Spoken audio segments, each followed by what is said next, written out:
Marcus Hale believed his life was boring, and honestly, he liked it that way. Every morning on the Starbridge station, Marcus followed the same routine. Wake up early, drink bad coffee, fix machines that kept people alive, repeat. As a human maintenance engineer on a massive interspecies station, his job was simple but important. He took care of the air systems, the temperature controls, and the quiet machines no one noticed unless they stopped working. And Marcus preferred not being noticed. That morning felt no different. He sat alone in the station's common lounge, holding his second cup of coffee, watching distant stars slide past the glass wall. The station floated between worlds, hosting dozens of alien species who came to study, trade, and live together. It was meant to represent peace and cooperation. Marcus just made sure everyone could breathe.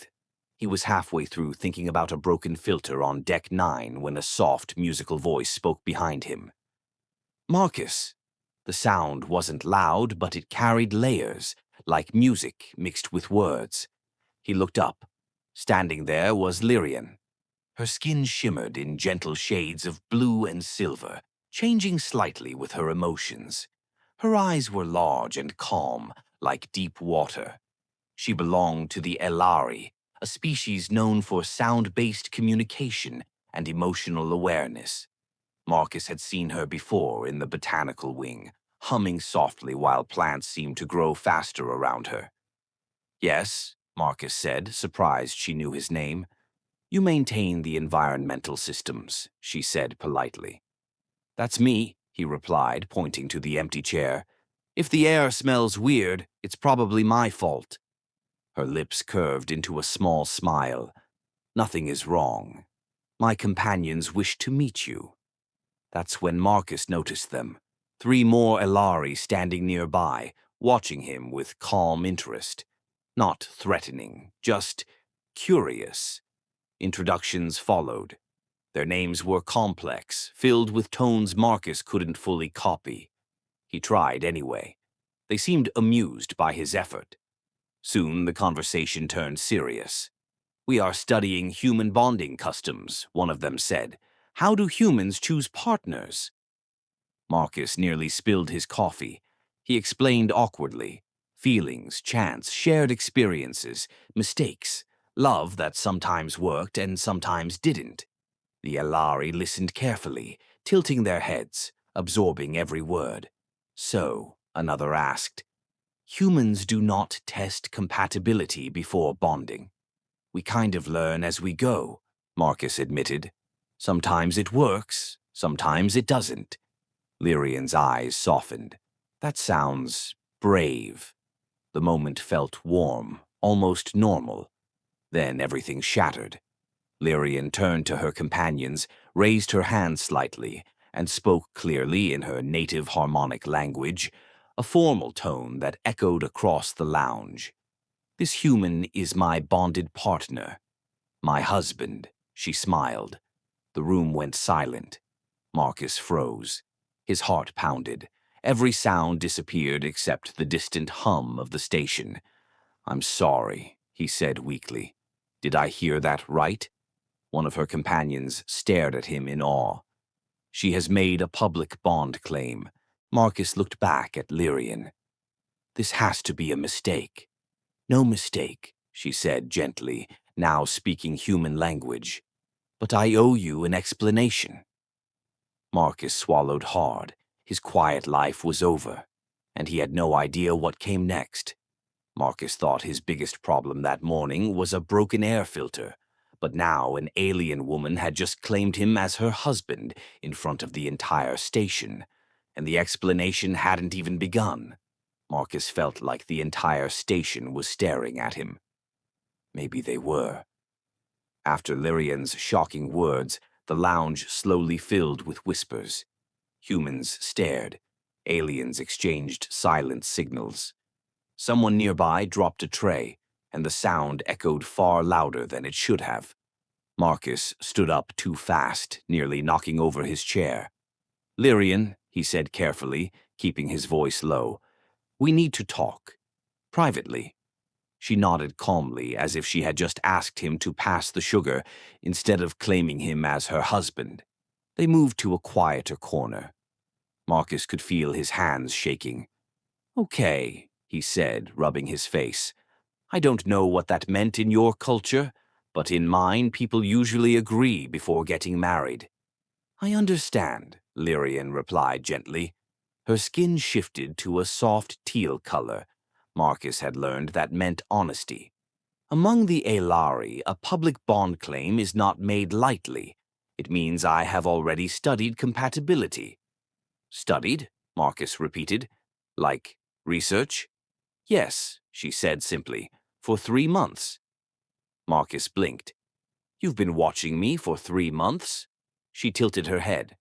"Observing, listening, measuring emotional stability, problem-solving behavior, kindness, stress response, and consistency." Marcus let out a nervous laugh. "So while I was fixing air vents, you were deciding if I'd make a good husband?" "In simple terms," she said, "yes." He paced once, then stopped. "And what happens now?" "In my culture," Larian explained, "a public bond creates responsibility. I am now expected to stand by you. You are expected to stand by me." Marcus stared at the floor. His mind raced. He hadn't dated anyone seriously in years. He liked being alone. He liked quiet. And now this. "I didn't choose this," he said softly. Lyrian's skin darkened slightly, showing concern. "That matters to humans. I did not intend harm." He looked up at her. For the first time, he saw something beneath her calm. Uncertainty. "What made you choose me?" he asked. She answered without hesitation. "You fix things others ignore. You protect lives without seeking praise. You remain gentle in chaos. That is rare." Marcus felt something tighten in his chest. Still, fear lingered. "So what if I say no?" he asked. Lyrian took a slow breath. "Then I will accept that my judgment was flawed. The bond can be released, but it will shame me deeply." That didn't feel fair either. Before Marcus could respond, his wrist device buzzed repeatedly. Messages poured in. Jokes, congratulations, confusion. The entire station already knew. "This is spiraling out of control," Marcus muttered. Lyrian stepped closer, her voice low and sincere. "Marcus, I am not asking you to love me today. I am asking you to try." He met her eyes. Against logic, against fear, something inside him softened. "Okay," he said quietly. "We try, but slowly." Her skin brightened like sunrise. "That is enough," she said. Marcus had no idea what he had just agreed to, but deep down he felt this was only the beginning. Marcus thought agreeing to try would calm things down, but within hours the entire station would treat him like an interspecies husband, and someone very important was already coming to judge their bond. Marcus didn't sleep that night. Every time he closed his eyes, he saw Lyrien's calm smile and heard her voice saying, "My husband." The words echoed in his head like a bad dream that refused to fade.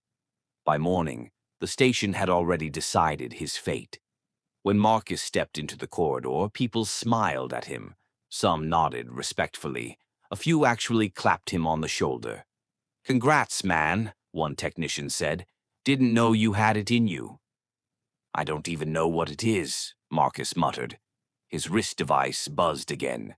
Station notice. Environmental engineer Marcus Hale and Aelari researcher Lyrian are now listed as a bonded unit for cultural coordination. He stopped walking. "They made it official," he whispered. Later that day, Marcus found Lyrian waiting outside his quarters. She stood perfectly still, holding a small container filled with glowing plants. "I brought nourishment," she said. "Shared meals are important for bonding." "You're moving in?" Marcus asked carefully. "Temporarily," she replied, "until compatibility is confirmed." That word again. Compatibility. Inside his quarters, things felt awkward. Marcus watched as Lyrian studied the space like a scientist, measuring light, airflow, emotional energy. She rearranged nothing without asking. Still, her presence filled the room. "I need to be honest," Marcus said finally. "I'm scared." She turned toward him. Her skin shifted to soft violet. "So am I," she admitted. That surprised him. "You don't look scared," he said. "Elari are taught to remain calm," she replied. "But calm does not mean fearless." They cooked together that evening. Marcus showed her how humans made simple food. She added Elari herbs that hummed quietly when heated. The mix smelled strange and wonderful. As they ate, conversation slowly replaced silence. She asked about his childhood. He asked about her world. She laughed, actually laughed, when he burned the bread. For a moment it felt normal. Then the station lights dimmed. A calm voice echoed through the halls. "Attention, Ilari Cultural Review Delegation will arrive in 72 hours. Marcus froze. "What's that?" he asked. Lyrian's color darkened instantly. "My people's elders," she said quietly. "They will evaluate our bond. And if they don't like me, they may declare the bond invalid," she replied, "and order me home." Marcus felt an unexpected ache in his chest. "And you?" he asked. "What do you want?" Lyrian looked at him, truly looked at him. "I want to discover if my choice was right," she said. "Not because of tradition, but because of you." That night, Marcus lay awake again. Only this time, the fear felt different, because losing something scared him more than never having it at all. With powerful elders on their way and his heart already changing, Marcus would soon face a question he never expected. Was this bond just an accident, or something worth fighting for? The station felt different after the announcement. Marcus noticed it immediately. People whispered more. Doors closed a little slower. Every glance toward him and Lyrian carried curiosity, judgment, or quiet excitement. What had started as an accident was now becoming a public event. "The elders will observe everything," Lyrian explained as they walked through the botanical wing. "How we speak, how we solve problems, how we support each other." "So, basically," Marcus said, forcing a smile, "no pressure." She gave a small laugh, but her skin remained dark blue. She was worried. That afternoon, they were summoned to the Cultural Liaison Chamber. Inside waited human scientists, alien diplomats, and one very serious-looking officer. "This evaluation is not ceremonial," the officer said. "If the Aelari elders decide this bond is unstable, it could affect future interspecies relationships." Marcus swallowed. "Great. No pressure at all." The first test came sooner than expected. A malfunction hit the lower habitat levels, air pressure dropping fast. Alarms echoed through the station. Marcus ran toward the control panel, instincts kicking in. "I'll reroute power from the backup vents." Lyrian was already moving. "The plant systems can compensate temporarily," she said, "but only if we adjust the oxygen balance." They worked side by side without thinking. Marcus noticed it then, the way she anticipated his moves, the way he trusted her instantly. No arguments, no confusion, just action. The crisis ended in minutes. The observers watched silently. Later, alone. In the corridor, Marcus leaned against the wall, breathing hard. That was close. "You were calm," Lyrian said, "even under threat." "I was terrified," he admitted. She smiled softly. "So was I." That night, the elders arrived. Marcus saw them from across the docking bay, tall, glowing figures with silver patterns marking age and authority. At their center stood Matron Salith, Lyrian's grandmother. Her eyes locked onto Marcus. Not angry, not kind, evaluating. "She's judging you already," Lyrian whispered. I can feel it, Marcus replied. The next 2 days were exhausting. They were questioned separately and together, asked about trust, about fear, about the future. Marcus answered honestly, even when it made him look uncertain, especially then. During one private session, Salith finally spoke directly to him. Human, she said, her voice deep and resonant. Why did you accept my granddaughter's bond? Marcus thought carefully. Because she treated me like I mattered, he said. Not as a species, not as a symbol, as a person. The elder studied him for a long moment. Affection is easy, she said. Endurance is rare. That night, Marcus sat alone in his quarters, staring at the stars. What if this ended tomorrow? What if Lyrian had to leave? He realized something that scared him more than any evaluation. He didn't want her to go. When Lyrian returned, she found him sitting quietly. Are you regretting this? She asked softly. He shook his head. I'm afraid of losing it. Her skin glowed warmly, and she sat beside him. Then whatever happens, she said, this bond has already changed us. Marcus reached for her hand, and for the first time he knew. This was real. With the final judgment approaching and emotions growing deeper, Marcus would soon face the ultimate test, prove this bond was real, or lose Lyrian forever.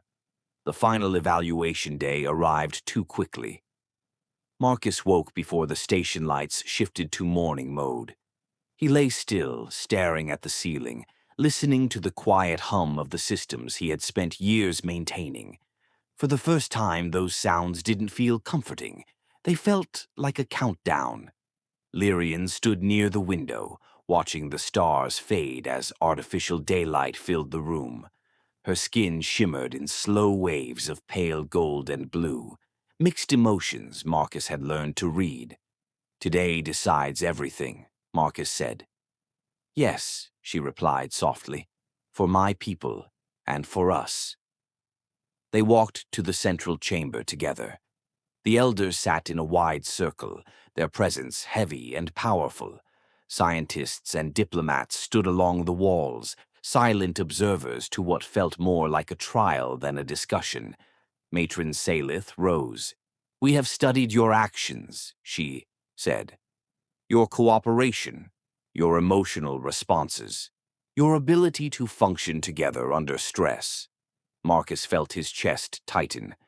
However, the elder continued, there is one final test.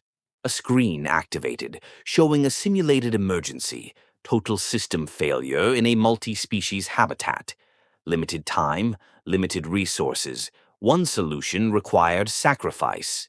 You must choose, Salith said, efficiency or empathy. Marcus looked at Lyrian.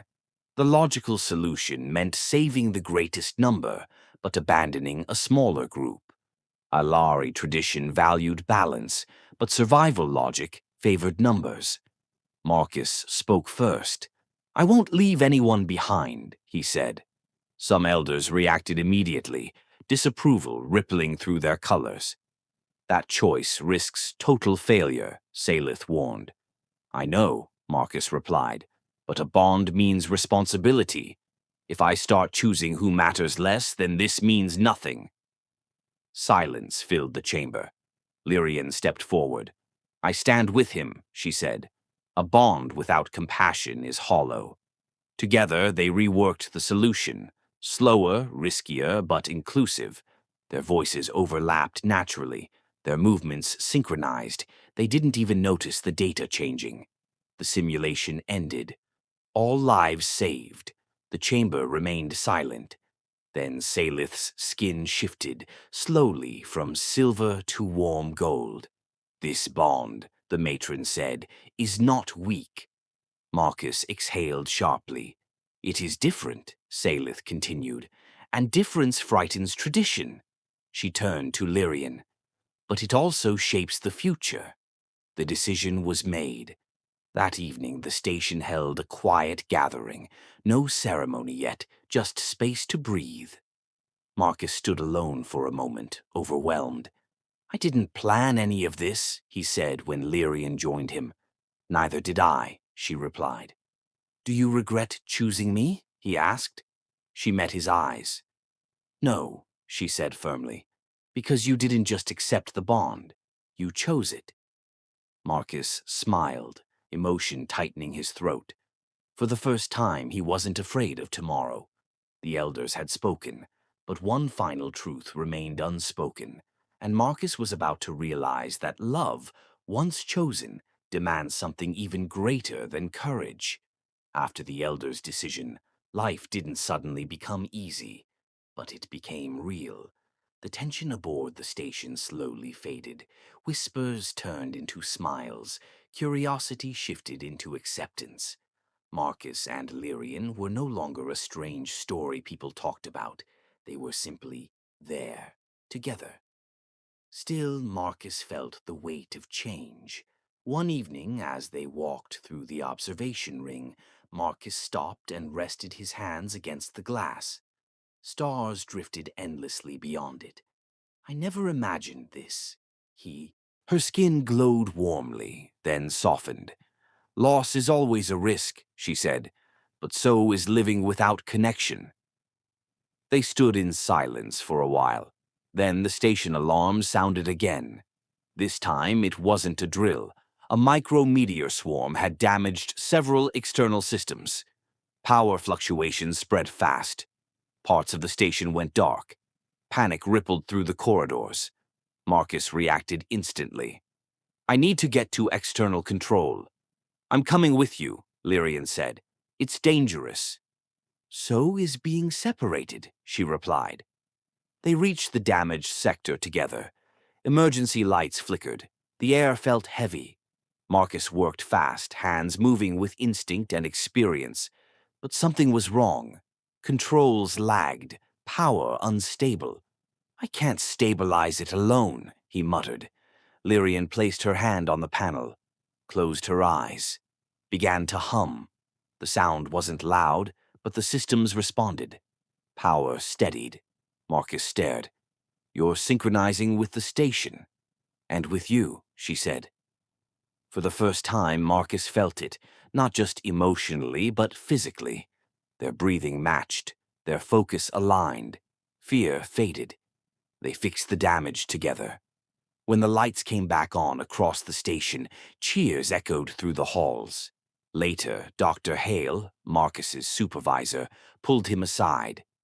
You know, she said, smiling, what you two did back there. That wasn't luck. Marcus nodded slowly. I know. That night, Marcus and Lyrian sat on the floor of his quarters, exhausted. The room felt warm, safe. Back on my world, Lyrian said, bonding is measured by harmony. And here? Marcus asked. She looked at him. Here, she said softly, I learned that harmony can be built. Marcus reached for her hand, not out of fear, not out of obligation, out of choice. The station lights dimmed into night mode. Outside, stars shimmered. Marcus realized something important. The station no longer felt like a workplace. It felt like home. With the bond growing stronger and the future finally opening before them, Marcus would soon face one last question. How do you begin a life that neither of your worlds ever prepared you for? The days that followed felt strangely peaceful. Marcus noticed it during small moments, morning walks through the station, shared meals, quiet conversations that no longer felt forced. Life had settled into a rhythm neither of them planned, yet both accepted. Still, one question lingered. What happens next? Marcus asked one evening as they watched ships dock in. Lyrian didn't answer right away. Her skin shifted slowly through thoughtful shades of blue and gold. My people expect me to return, she said at last. Not immediately, but soon. Marcus felt his chest tighten. And you? I don't know, she admitted. The elders approved our bond, but they did not imagine a future like this. He nodded. Neither did I. The next morning, Marcus was summoned to the command deck. Captain Reyes stood near the window, arms folded. You and Lyrian have become something of a symbol, she said.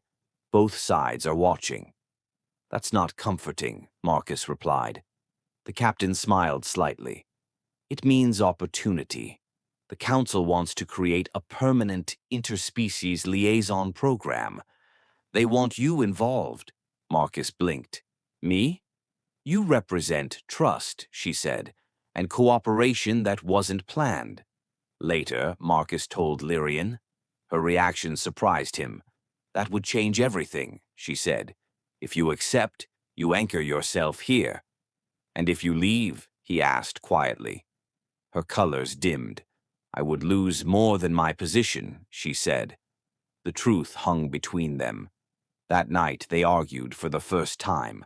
Not loudly, not angrily, honestly. I don't want to be the reason you abandon your world, Marcus said. And I don't want to be the reason you abandon yours, she replied. They sat in silence, backs turned, hearts heavy. Hours later, Marcus spoke again. What if neither of us leaves? Lyrian turned slowly. What do you mean? We build something new, he said. Here, together, a place between worlds. Her skin brightened suddenly. A shared path, she whispered. Not human. Not Elari. Just us. The next day, Lyrian requested a private meeting with the elders. Marcus waited outside, nervous. When she returned, her expression was calm, but determined. They will allow it, she said. A joint role, shared residence, shared future. Marcus laughed softly, relief washing over him. That evening, the station hosted a small gathering. Nothing formal, just people from many worlds, sharing food, music, laughter. Marcus and Lyrian stood together, watching it all. I used to think my life was small, Marcus said. Safe, predictable. And now? Lyrian asked.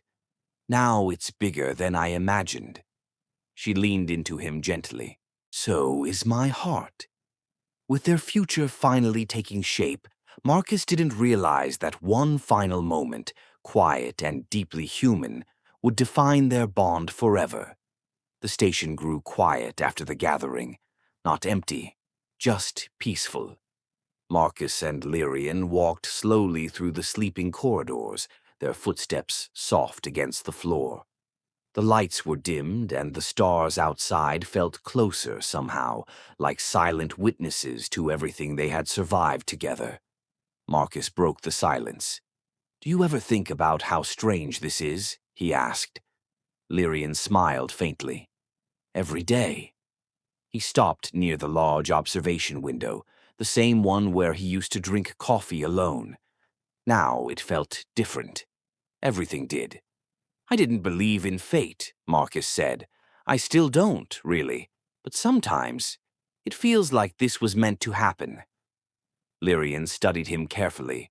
Her skin shifted to warm gold.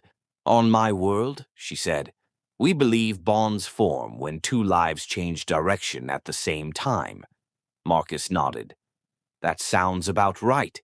They stood there quietly until Lyrian spoke again. There is something I never told you, she said softly. Marcus turned toward her. What is it? When I claimed you, she said, I believed compatibility could be proven with data, with observation. And now? Now I know data wasn't the reason. Marcus felt his heart race. Then what was? She reached out, placing her hand over his chest. This, she said, the way you feel when you choose to care, even when it scares you. Marcus swallowed hard. For the first time, he understood what the elders meant by endurance. Suddenly, the station lights flickered, not alarmingly, just enough to break the moment. A voice came over the system. Marcus Hale, please report to environmental control. Marcus sighed. Duty calls. Lyrian laughed quietly. Some things never change. They walked together one last time before parting ways for the night. Later, alone in the control room, Marcus stared at the systems he knew better than anything else. But something felt different. He wasn't maintaining a station anymore. He was protecting a shared future. When his shift ended, he returned to his quarters. Lyrian was waiting. She stood in the center of the room, holding a small Elari crystal. It glowed softly. "This is a bond marker," she said. "It's only given when the choice is mutual." Marcus stepped closer. "And once given, it cannot be taken back." He didn't hesitate. "I choose you," he said. Lyrian's. She placed the crystal between their hands. It warmed instantly, responding to both of them. In that moment, Marcus felt calm. No fear, no doubt, just certainty. Outside, the station drifted peacefully through space, carrying countless lives forward, including theirs.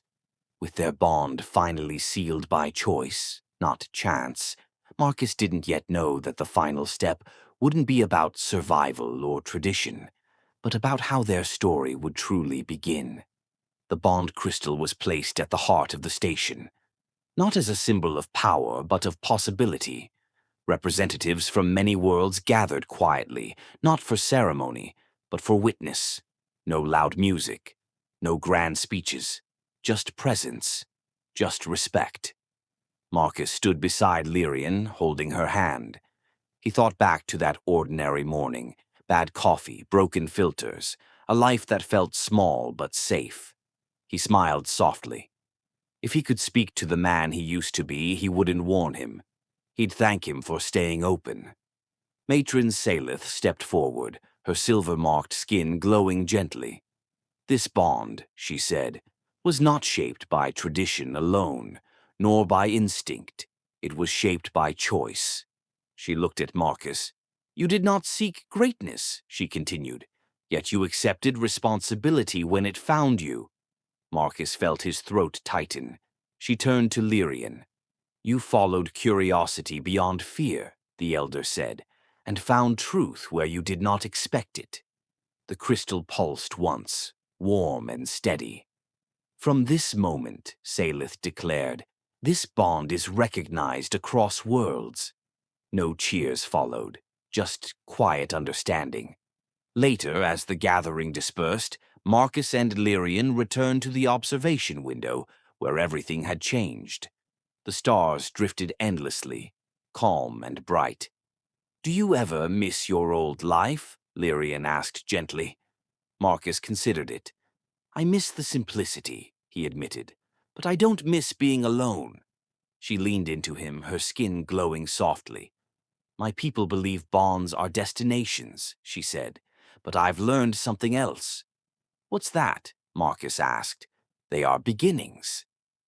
Weeks passed. The station adapted. New protocols were written. New programs formed. Human and Elari researchers worked side by side, inspired by what Marcus and Lyrian represented. Not perfection, but possibility. Marcus still fixed air systems. Lyrian still sang to plants. But now they came home to each other. One quiet evening, Marcus held 2 cups of coffee by the window. He handed one to Lyrian. She smiled. "It still tastes terrible," she said. He laughed. "Some things should never change." They stood together, watching the stars. No fear of tomorrow, no need for answers. Just trust, and choice, and love, grown slowly, honestly, and freely. And so their story didn't end with a claim or a test or a bond. It began there, together. Love doesn't always arrive as we expect, but it always arrives with purpose. The end. May this message strengthen your faith and renew your hope. Thank you for staying until the end. If this touched your heart, like, share, and subscribe to Astro Realms for more uplifting content. May God's blessings overflow in your life. See you soon.